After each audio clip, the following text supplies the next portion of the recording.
ഈ വീഡിയോ ഒന്ന് കണ്ടു നോക്കേ. മുഖ്യമന്ത്രി സ്ഥാനത്തേക്ക് പരിഗണിച്ചില്ലെങ്കിൽ മറ്റ് സ്ഥാനങ്ങൾ വേണ്ട എന്ന കടുത്ത നിലപാടിൽ വി ഡി സതീശൻ.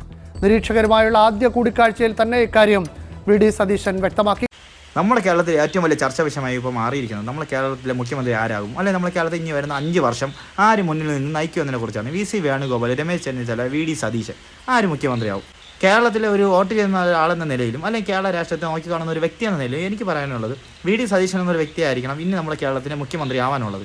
അതിനുള്ള പ്രധാന ഒരു കാരണം എന്ന് പറഞ്ഞാൽ കഴിഞ്ഞ 10 അല്ലെങ്കിൽ 5 വർഷം എടുത്തു കഴിഞ്ഞാൽ UDF എന്ന കേരള പ്രസ്ഥാനത്തിനെ മുന്നിൽ നിന്ന് നയിക്കുകയും അവരുടെ ശബ്ദമായി മാറുകയും ചെയ്തത് വി ഡി സതീശൻ എന്നൊരു വ്യക്തിയാണ്. കേരളത്തിൽ എന്തായാലും ഒരു മുഖ്യമന്ത്രി വേണം. അപ്പോൾ ഈ 3 പേരിൽ ഏറ്റവും യോഗ്യനായിട്ടുള്ളത് വി ഡി സതീശൻ എന്നൊരു വ്യക്തിയാണ്.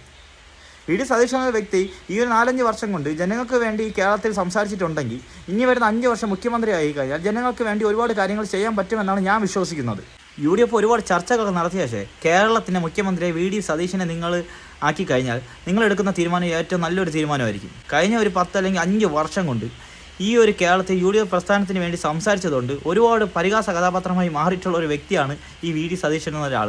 UDF ഈ 2026 ഇലക്ഷനിൽ ഈ 100+ സീറ്റും ഈ മിന്നും വിജയം നേടാൻ വേണ്ടി ഏറ്റവും കൂടുതൽ കേരളത്തിൽ പരിശ്രമിച്ചിട്ടുള്ള ഒരേ ഒരു നേതാവെന്ന് പറയുന്നത് വി ഡി സതീശനാണ്.